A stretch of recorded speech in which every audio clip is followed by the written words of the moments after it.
Ibu RB di mata pelajaran sosiologi, dan di minggu ini kita memasuki pertemuan ke-10 dengan membahas materi lanjutan dari minggu lalu, yaitu tipe dan jenis-jenis lembaga sosial.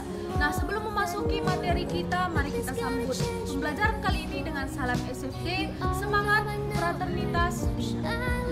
Selamat pagi ucapkan untuk anak-anak ibu semua.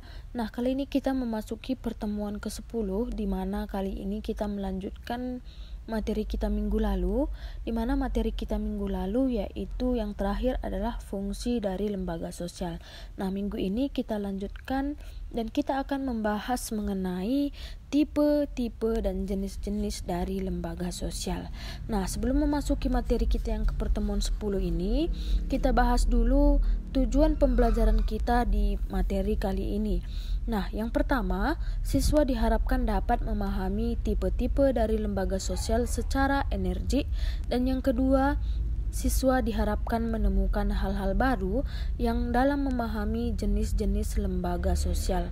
Nah, jadi di pertemuan kali ini kita mempunyai dua tujuan pembelajaran yang harus kita pahami setelah mempelajari materi kita, yaitu tipe dan jenis dari lembaga sosial. Nah, sekarang kita masuk ke materi kita.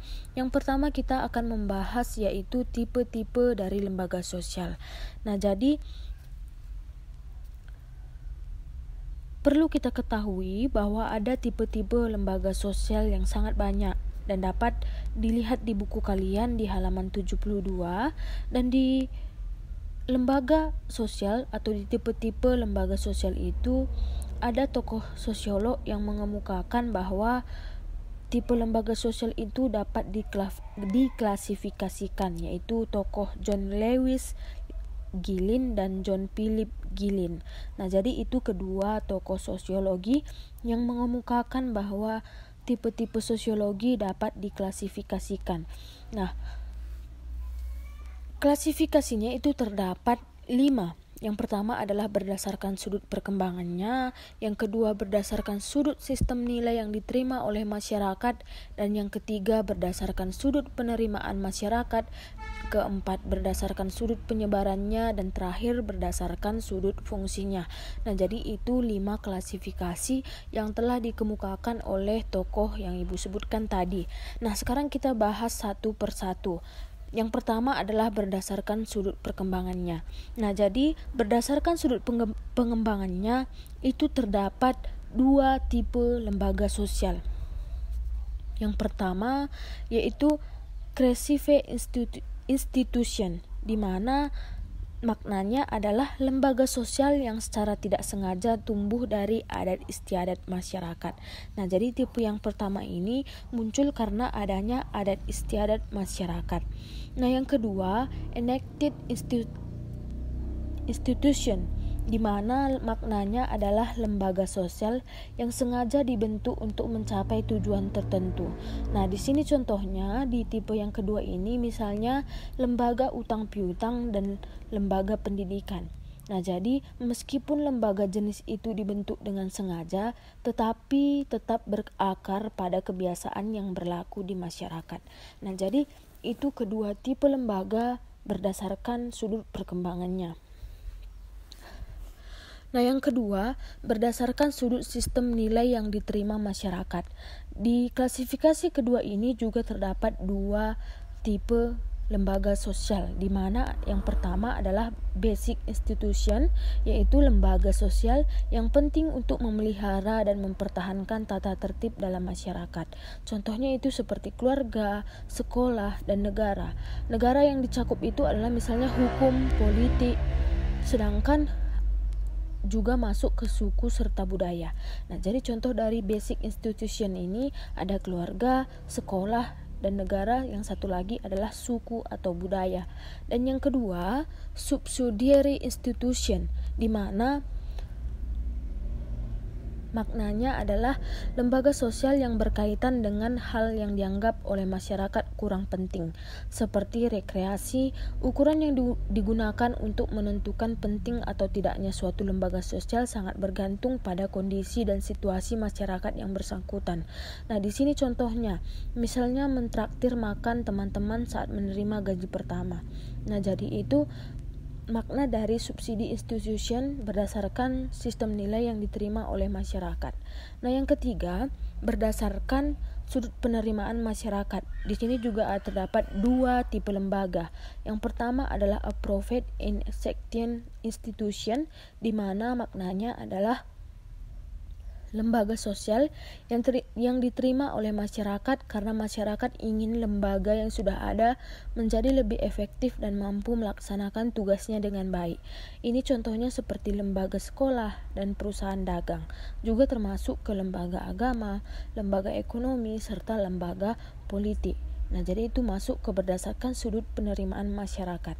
Nah, yang tipe kedua, unsection institution, di mana maknanya adalah lembaga sosial yang ditolak masyarakat meskipun masyarakat tidak mampu memberantasnya karena alasan tertentu.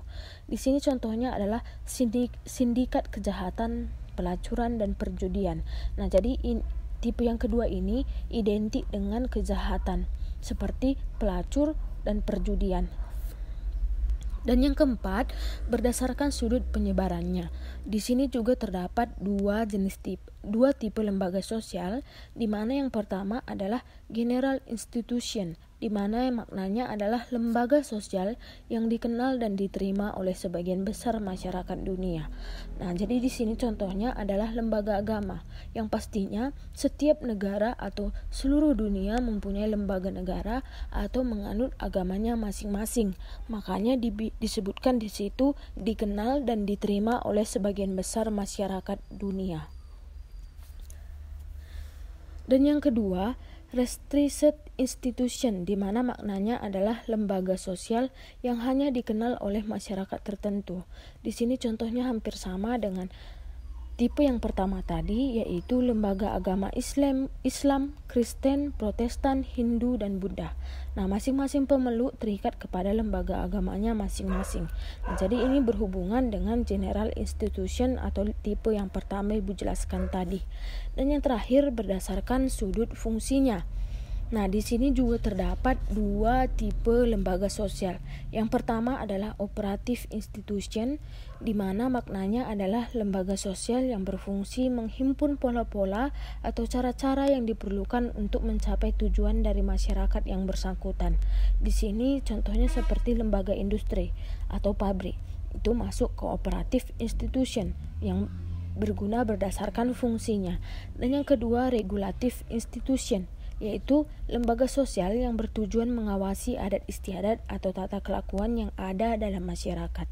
Nah, ini sama seperti tipe lembaga sosial yang terdapat di poin pertama tadi berdasarkan sudut perkembangannya, yaitu creative institution, itu berhubungan dengan regulative institution, yaitu contohnya lembaga hukum seperti kejaksaan dan pengadilan, tetapi berhubungan juga dengan adat istiadat. Nah, jadi itu tipe-tipe dari lembaga sosial yang terdapat 5 klasifikasi dan terdapat 10 tipe lembaga sosial, di mana masing-masing klasifikasi tadi mempunyai 2 tipe. Nah, jadi dapat dibagi menjadi 10 tipe dan 5 klasifikasi. Nah, sekarang kita masuk ke jenis-jenis lembaga sosial. Nah, yang kita bahas di sini akan membahas 5 lembaga sosial. Yang pertama adalah lembaga keluarga, lembaga pendidikan, lembaga politik, lembaga ekonomi, dan yang terakhir lembaga agama. Nah, sekarang kita bahas satu persatu. Yang pertama adalah lembaga keluarga. Nah, jadi di sini di setiap lembaga kita akan membahas nantinya fungsi manifest dan fungsi laten. Nah, jadi setiap lembaga nanti kita akan membahas apa fungsi manifestnya dan apa fungsi latennya. Nah, di sini fungsi manifest di lembaga keluarga yaitu keluarga merupakan lembaga sosial yang memungkinkan dilaksanakan reproduksi anggota-anggota baru di masyarakat yang akan punah. Dan yang kedua, keluarga merupakan tempat dilakukannya internalisasi awal untuk menerapkan yang berlaku dalam masyarakat tanpa menganalisis awal norma-norma keseimbangan masyarakat akan terganggu. Nah, dan yang ketiga, keluarga merupakan lembaga sosial yang mengatur ikatan kekerabatan dalam masyarakat. Nah, jadi ini fungsi manifest dari lembaga keluarga. Sedangkan fungsi latennya, keluarga merupakan wadah tempat setiap anggota dapat beristirahat setelah sehari penuh bekerja di luar rumah. Dan yang kedua, keluarga merupakan tempat mempersiapkan diri untuk menghadapi persaingan di dunia kerja dan dunia pendidikan. Nah, itu fungsi dari lembaga keluarga.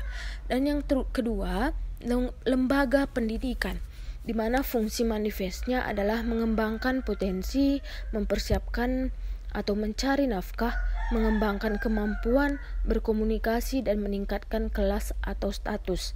Nah, fungsi latennya, keikutsertaan anak dalam lembaga pendidikan seperti sekolah akan mengurangi pengendalian orang tua, karena yang berperan saat pengajaran dan pendidik di sekolah adalah seorang guru.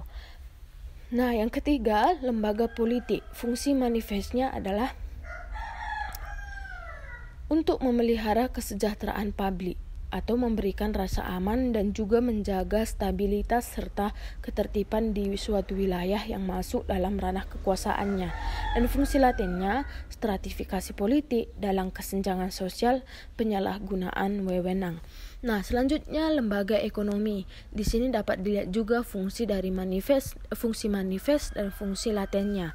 Yang pertama, fungsi manifest, yaitu fungsi produksi, dan ada juga fungsi konsumsi, di mana fungsi produksi mengolah bahan mentah menjadi bahan setengah jadi atau siap pakai, fungsi distribusi menyalurkan barang dari produsen ke konsumen, dan fungsi konsumsi menggunakan suatu barang dan jasa sesuai kebutuhannya. Dan fungsi latennya, lembaga ekonomi telah mengubah semangat kekeluargaan masyarakat menjadi semangat kapitalisme yang bertujuan mencari keuntungan sebesar-besarnya.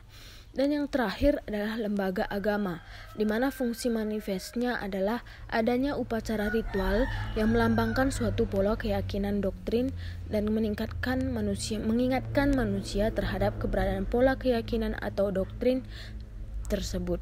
Nah, fungsi latennya di sini, tempat peribadatan selain berfungsi sebagai tempat untuk melakukan kegiatan peribadatan kepada Tuhan, juga berfungsi sebagai tempat untuk saling bertemu dan saling berkomunikasi antara sesama umat beragama. Contohnya seperti masjid. Misalnya selain digunakan sebagai tempat solat bagi umat Islam, juga digunakan sebagai tempat untuk melaksanakan pengajian umum atau musyawarah. Nah, jadi itu fungsi laten dari lembaga agama. Nah, di buku kalian juga terdapat, misalnya di lembaga keluarga itu terdapat 3 macam bentuk keluarga. Itu dapat kalian lihat di buku kalian, dan terdapat juga proses terbentuknya keluarga. Nah, jadi di setiap lembaga keluarga itu terdapat macam dan proses terbentuknya lembaga tersebut atau bentuk-bentuk perkawinan. Dapat kalian lihat di buku kalian di halaman 74. Misalnya di lembaga keluarga, itu terdapat 3 macam bentuk keluarga dan proses terbentuknya keluarga serta bentuk-bentuknya. Nah, jadi itu yang terdapat di pembahasan buku kalian. Dan selanjutnya misalnya di lembaga pendidikan, itu juga terdapat fungsi dari lembaga pendidikan menurut tokoh sosiolog atau Horton. Dan yang kedua, unsur-unsur lembaga pendidikan itu juga terdapat. Nah, jadi di setiap lembaga itu memiliki perbedaan pembahasan di buku kalian. Nah, misalnya lembaga politik itu terdapat bentuk negara, bentuk pemerintahan, dan bentuk kekuasaan. Nah, jadi jelasnya dapat kalian lihat di buku kalian mengenai jenis-jenis dari lembaga sosial. Apabila anak ibu ingin bertanya mengenai materi kita kali ini, dapat meninggalkan komentar atau pertanyaan di kolom komentar YouTube maupun kolom komentar Google Classroom, dan Ibu sangat menunggu pertanyaan dari kalian. Dan Ibu tutup pertemuan kali ini dengan salam SFD, semangat, fraternitas, Dina. Nah, demikianlah pembelajaran kita kali ini di pertemuan ke-10 Ibu harap harap kalian dapat memetik hal-hal positif yang terdapat di materi kita dan mengaplikasikannya dalam kehidupan kita sehari-hari. Dan pesan untuk anak-anak ibu semua, tetap patuhi protokol kesehatan, tetap berada di rumah dan jaga kesehatan agar kita dapat melanjutkan pembelajaran daring kita minggu depan. Dan pesan satu lagi untuk anak-anak ibu semua, nilai karakter apa yang sudah kalian dapatkan di materi kita mengenai tipe dan jenis-jenis lembaga sosial. Nah, ibu tutup pertemuan kali ini dengan salam SFD, semangat, fraternitas,